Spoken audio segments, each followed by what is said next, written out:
নমস্কাৰ সকলোকে ষ্টুডিঅ'ত মই পলি আৰু এই মুহূৰ্তত লৈ আহিছোঁ এটা গুৰুত্বপূৰ্ণ খবৰ যিকোনো মুহূৰ্তত গ্ৰেপ্তাৰ হ'ব পাৰে দিল্লীৰ আম আদমি পাৰ্টিৰ চৰকাৰৰ মুখ্যমন্ত্ৰী আতিশী মাৰ্লিনা ইয়াৰ সমান্তৰালভাৱে আম আদমি চৰকাৰৰ কেইবাগৰাকীও মন্ত্ৰী আৰু বিধায়ক গ্ৰেপ্তাৰ হ'ব পাৰে আৰু এই অভিযোগ আনিছে খুদ আম আদমি পাৰ্টিৰ দিল্লীৰ প্ৰাক্তন মুখ্যমন্ত্ৰী অৰবিন্দ কেজৰিৱালে আৰু আম আদমি পাৰ্টিৰ বিৰুদ্ধে এই ভয়ংকৰ ষড়যন্ত্ৰ ৰচিছে বিজেপিয়ে आप सरकारों मंत्री विधायकर पाছত लगुआ होइसे ईडी सीबीआई और बीजेपीर विरुद्धे महा अभियोग उत्थापन करिले दिल्लीर प्राक्तन मुख्यमंत्री अरविंद केजरीवाले और दिल्लीर आगंतुक निर्वाचनत बीजेपीर ऐतिहासिक पराजय जे निश्चित हेया बुझी उठिसे नरेंद्र मोदी और अमित शाहे आमी बीजेपीলৈ भय नकरो मोदी शाहे जी करे करक और এই মন্তব্য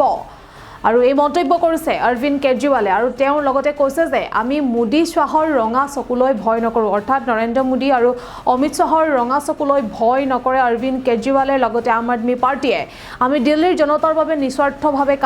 কাম কৰি আহিছিলো আৰু কাম কৰি যাম আৰু দিল্লীত সংবাদমেল সম্বোধন কৰি অৰবিন্দ কেজৰিৱালে এনেদৰে গৰজি উঠা দেখা গ'ল বিজেপিৰ বিৰুদ্ধে আৰু যিকোনো মুহূৰ্তত গ্ৰেপ্তাৰ হ'ব পাৰে এতিয়া দিল্লীৰ আম আদমি পাৰ্টিৰ চৰকাৰৰ মুখ্যমন্ত্ৰী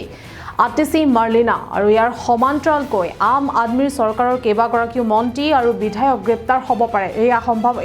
সম্ভাৱনা আছে আৰু এই অভিযোগ তুলিছে খুদ আম আদমি পাৰ্টিৰ দিল্লীৰ প্ৰাক্তন মুখ্যমন্ত্ৰী অৰবিন্দ কেজৰিৱালে আৰু আম আদমি পাৰ্টিৰ বিৰুদ্ধে ভয়ংকৰ ষড়যন্ত্ৰ ৰচিছে এতিয়া বিজেপিয়ে আপ চৰকাৰৰ মন্ত্ৰী বিধায়কৰ পাছত এতিয়া লগোৱা হৈছে ইডি সিবিআই আৰু বিজেপিৰ বিৰুদ্ধে মহা অভিযোগ উত্থাপন কৰিলে দিল্লীৰ প্ৰাক্তন মুখ্যমন্ত্ৰী অৰবিন্দ কেজৰিৱালে আৰু দিল্লীৰ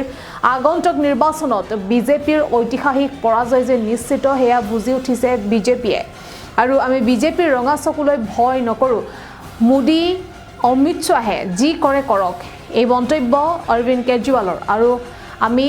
মোদী শাহৰ ৰঙা চকুলৈ ভয় নকৰো আমি দিল্লীৰ জনতাৰ বাবে নিস্বাৰ্থভাৱে কাম কৰি আহিছিলো আৰু কাম কৰি যাম আৰু এনেদৰে এতিয়া মন্তব্য কৰা দেখা গৈছে অৰবিন্দ কেজৰিৱালক আৰু দিল্লীত সংবাদমেল সম্বোধন কৰে অৰবিন্দ কেজৰিৱালে আৰু এনেদৰে এতিয়া গৰজি উঠিছে কেজৰিৱাল আৰু এই মুহূৰ্তৰ এটা গুৰুত্বপূৰ্ণ খবৰ যে যিকোনো মুহূৰ্তত গ্ৰেপ্তাৰ হ'ব পাৰে দিল্লীৰ আম আদমি পাৰ্টিৰ চৰকাৰৰ মুখ্যমন্ত্ৰী আতিশী মাৰ্লিনা আৰু ইয়াৰ সমান্তৰালভাৱে আম আদমিৰ চৰকাৰৰ কেইবাগৰাকীও মন্ত্ৰী আৰু বিধায়ক গ্ৰেপ্তাৰ হ'ব পাৰে আৰু এই অভিযোগ আনিছে খুদ আম আদমি পাৰ্টিৰ প্ৰাক্তন মুখ্যমন্ত্ৰী অৰবিন্দ কেজৰিৱালে আৰু এই মুহূৰ্তৰ এটা গুৰুত্বপূৰ্ণ খবৰ যে দিল্লীৰ যিগৰাকী মুখ্যমন্ত্ৰী আম আদমি পাৰ্টিৰ চৰকাৰৰ যিগৰাকী মুখ্যমন্ত্ৰী আতিশী মাৰ্লিনা যিকোনো মুহূৰ্তত এতিয়া গ্ৰেপ্তাৰ হ'ব পাৰে সম্ভাৱনা আছে আৰু ইয়াৰ সমান্তৰালকৈ আম আদমি চৰকাৰৰ কেইবাগৰাকীও মন্ত্ৰী আৰু বিধায়ক গ্ৰেপ্তাৰ হ'ব পাৰে আৰু এই অভিযোগ আনিছে খুদ আম আদমি পাৰ্টিৰ প্ৰাক্তন মুখ্যমন্ত্ৰী অৰবিন্দ কেজৰিৱালে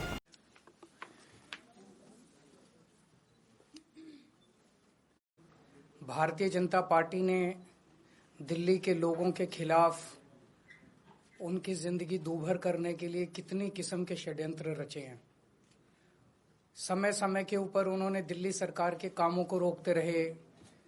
एलजी के जरिए तरह तरह के कानून लाके, लेकिन हमारी सरकार ने कोई काम दिल्ली वालों का रुकने नहीं दिया। ऐसे ऐसे ऐतिहासिक काम दिल्ली के अंदर किए गए जो कि इस देश ने कभी 75 साल में देखे नहीं थे। सारे काम कराए गए। जब उनके सारे षड्यंत्र फेल हो गए तो उन्होंने फिर एक एक करके दिल्ली के आम आदमी पार्टी के सीनियर नेताओं को, मंत्रियों को, कैबिनेट मिनिस्टर्स को जेल भेजना चालू किया। उन्होंने सत्येंद्र जैन को जेल भेजा, मनीष सिसोदिया को जेल भेजा, संजय सिंह को जेल भेजा, मुझे जेल भेजा, सब लोगों को उन्होंने जेल भेजना चालू किया। उसके बावजूद भी काम नहीं रुके और कोई दूर दूर तक दिखाई नहीं दे रहा कि बीजेपी जीत रही है। अब बीजेपी को दिखने लगा है कि बीजेपी न केवल हार रही है बल्कि शायद भारत के इतिहास में उनकी ऐतिहासिक हार दिल्ली के चुनाव में बीजेपी की होने वाली है। बीजेपी के पास कोई नैरेटिव नहीं है, उनके पास ये बताने को नहीं है कि उन्होंने 10 साल में क्या काम किया। 10 साल में आधी सरकार दिल्ली में उनकी भी थी, उनके 7 MP थे, उनके LG थे, उनके पास अरबों खरबों रुपया था केंद्र सरकार के पास। उन्होंने इन 10 सालों में ना कोई सड़क बनवाई, ना कोई अस्पताल बनवाया, ना कोई स्कूल बनवाया, ना कोई कॉलेज बनाया। दिल्ली के लोगों के लिए कोई काम नहीं किया। दिल्ली के लोगों ने उनको एक ही काम दिया था कानून व्यवस्था का, उसका भी उन्होंने कबाड़ा कर दिया। आज दिल्ली के लोग डर के माहौल के अंदर जी रहे हैं और खुलेआम दिल्ली की सड़कों पे गोलियां चल रही हैं। तो ना उनके पास कोई नैरेटिव है, वो ये नहीं बता पा रहे उन्होंने 10 साल में क्या काम किया, वो ये नहीं बता रहे कि अगर उन्हें वोट दो तो क्या काम करेंगे। वो केवल केजरीवाल ये केजरीवाल वो गालियां दे रहे हैं, गालियों के बेसिस पे वो वोट मांग रहे हैं। उनके पास कोई सीएम चेहरा नहीं है, उनके पास कोई कैंडिडेट्स नहीं है, उनके पास कोई एजेंडा नहीं है चुनाव लड़ने के लिए। और दूसरी तरफ आम आदमी पार्टी एक पॉजिटिव कैंपेन कर रही है। हम ये बता रहे हैं लोगों को कि 10 साल में हमने ये काम किए,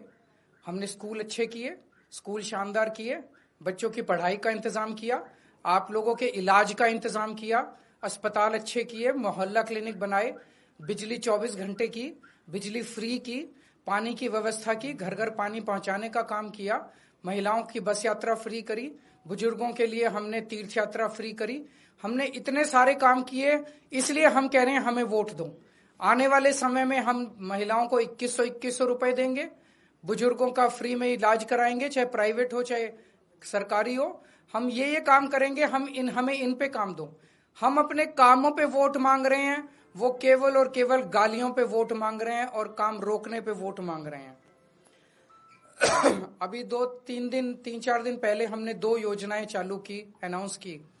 महिला सम्मान योजना, जिसके तहत हर महिला को चुनाव जीतने के बाद योजना लाई जाएगी, जिसमें हर महिला को 2100 रुपए दिए जाएंगे। दिल्ली की कैबिनेट ऑलरेडी हजार रुपए की योजना मंजूर कर चुकी है और उसकी नोटिफिकेशन जारी हो चुकी है। लेकिन मैंने ऐलान किया था कि हम चुनाव जीत जाते हैं तो इसको बढ़ाकर 2100 कर दिया जाएगा। उसी तरह से बुजुर्गों के लिए हमने संजीवनी योजना ऐलान किया कि 60 साल से ऊपर के बुजुर्गों का सारा इलाज मुफ्त करवाएंगे, चाहे प्राइवेट हो चाहे सरकारी अस्पताल हो। इसमें जबरदस्त भीड़ लग रही है, लोग रजिस्ट्रेशन करा रहे हैं, लंबी लंबी लाइनें लग रही है, लोग हमारे दफ्तर आ रहे हैं और लोग बहुत खुश हैं, बहुत खुश हैं। कल शाम तक, कल रात तक लगभग 12.5 लाख महिला सम्मान योजना में रजिस्ट्रेशन हो चुके थे और 1.5-2 लाख बुजुर्गों के रजिस्ट्रेशन हो चुके थे। इस सब से बीजेपी बुरी तरह से बौखला गई है। और अभी 3 या 4 दिन पहले हमें अपने सूत्रों से पता चला है कि ईडी, सीबीआई और इनकम टैक्स तीनों एजेंसीज की मीटिंग हुई है और उस मीटिंग में ऊपर से आदेश आए हैं कि कुछ भी फर्जी केस करके दिल्ली की सीएम आतिशी जी को गिरफ्तार किया जाए। ये मैं पूरी जिम्मेदारी के साथ आज बहुत बड़ा आरोप लगा रहा हूं कि इन तीनों एजेंसीज को ऊपर से कहा गया है कि दिल्ली की सीएम आतिशी जी को कोई भी फर्जी केस बनाकर गिरफ्तार किया जाए। उन्हें यह भी कहा गया है कि उसके पहले, गिरफ्तारी के पहले, आम आदमी पार्टी के सभी सीनियर लीडर्स पर आने वाले दिनों में रेड होगी। मेरे ऊपर रेड होगी, मनीष जी के ऊपर रेड होगी, फिर से हमारे ऊपर